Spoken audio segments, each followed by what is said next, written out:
Let me ask you a question. Have you felt like you've reached perhaps an invisible ceiling where you're like banging your head against it and you can't seem to break through? Maybe you feel completely invisible, like you've got the cone of silence or Harry Potter's invisibility cloak thrown over you, where you want, say, that new position, or you want the revenue, or you want that new love in your life, and it all just seems to pass you by. Or do you get to a place where the opportunity comes and you freeze? What's with all that? You're not alone if any of this resonates. In fact, you're in really good company. This goes by many names, and let's talk about the perfectionism prison, where those high standards and that drive to succeed got you a certain level of success, maybe a degree or two, or certifications or two, a certain level of revenue, and then you stall out. It seems like the very things that got you to that success point are now working against you. And perfectionism is one of those. What do I mean by that? Let's unpack this a bit.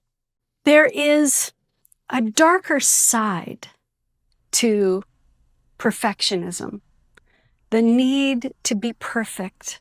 And that is that you may need to be perfect so much that you are afraid to try and fail.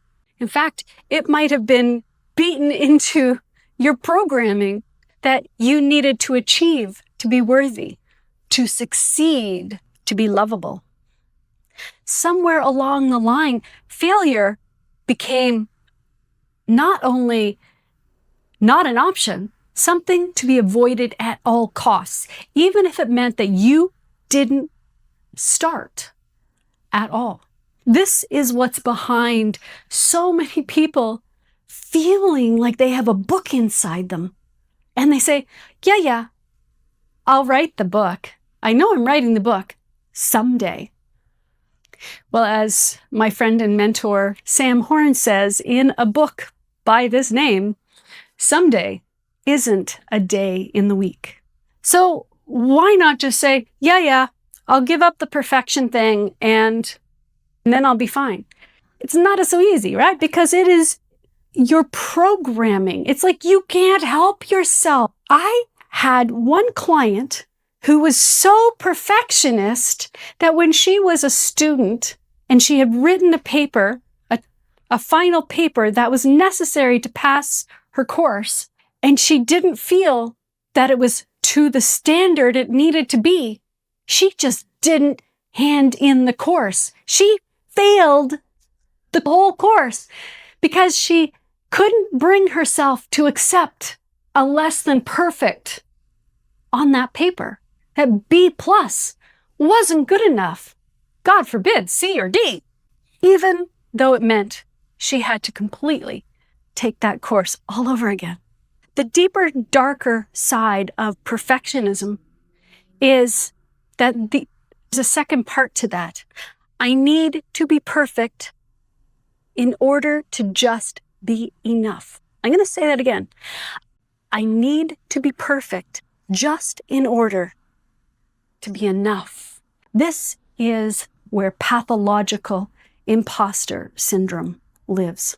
I've spoken in the past about the cycle of change and how so-called normal imposter syndrome is where you hit what I call the valley of fear, where you are smacked upside the head with just how hard this change thing is going to be, where your subconscious mind, it's doing its damnedest to derail you.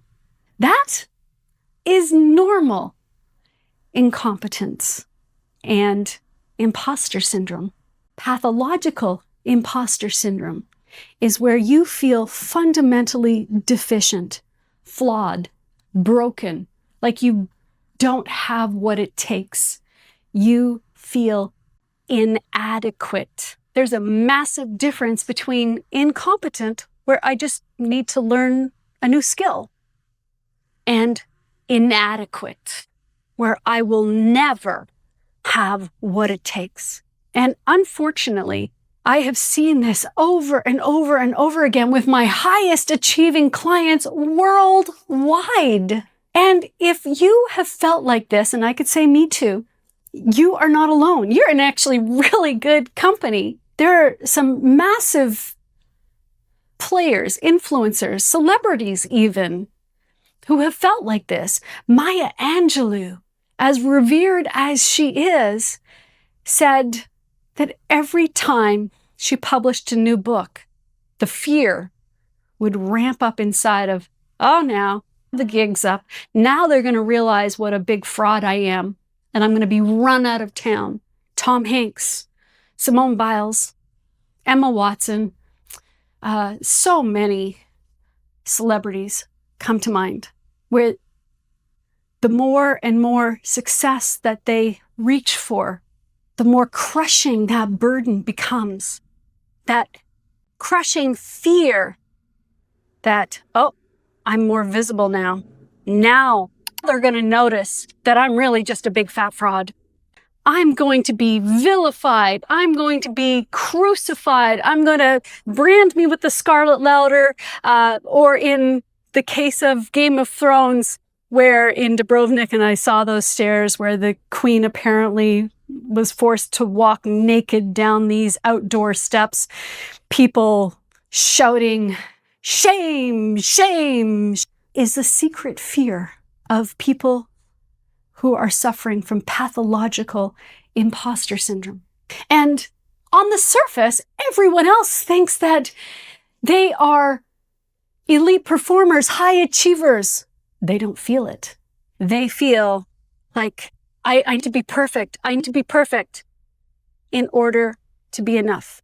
I need to achieve. I need to get another accolade, another, there's a reason I have 2 degrees, doctor degrees, on top of like other degrees and certifications, because I could say me too on this.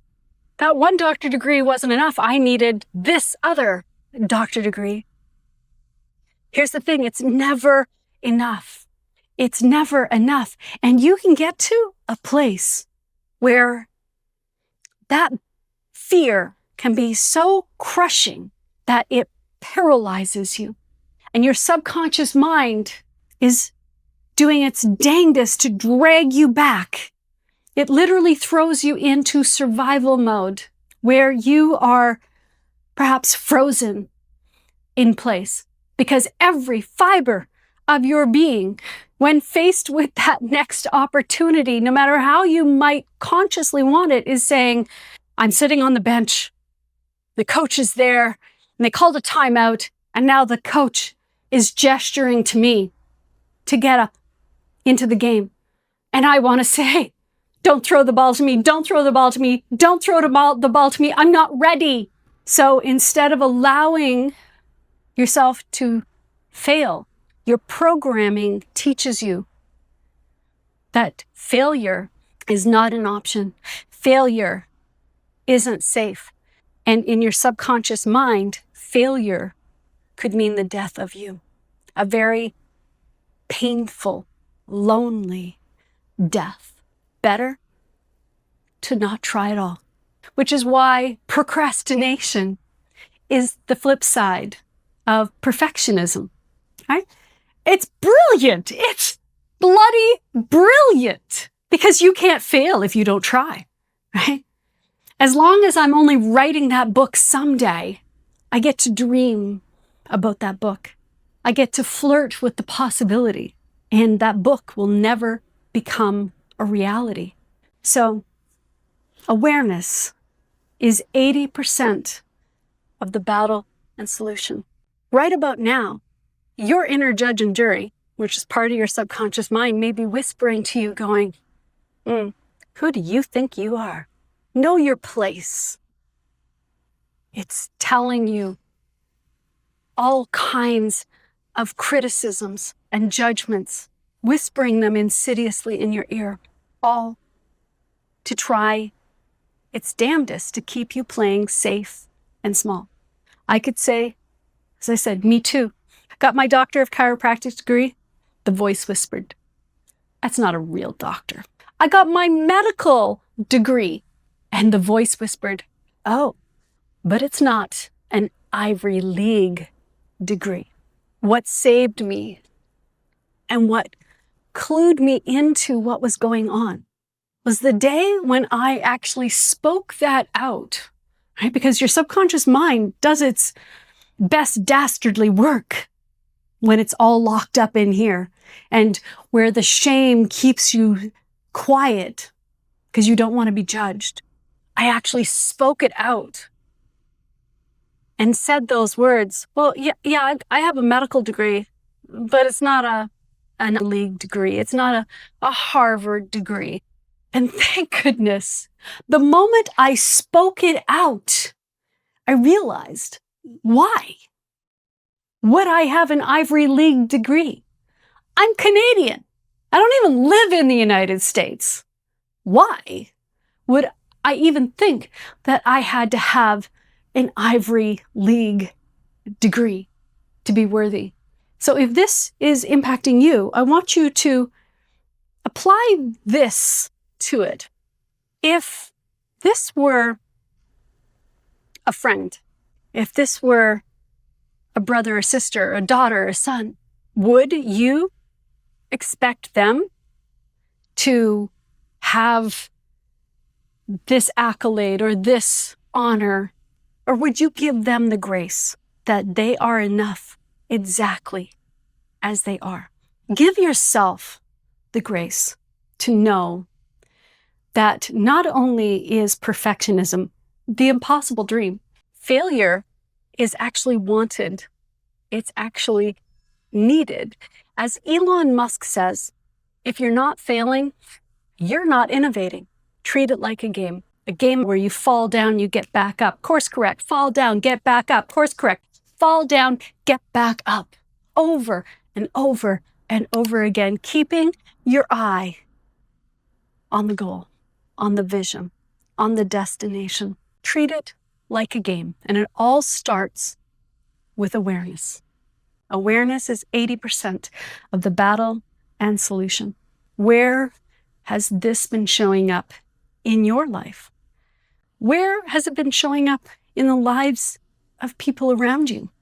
So with curiosity, without judgment, with compassion, instead of criticism, see how your subconscious mind has been keeping you playing safe and small and those around you. Till next time.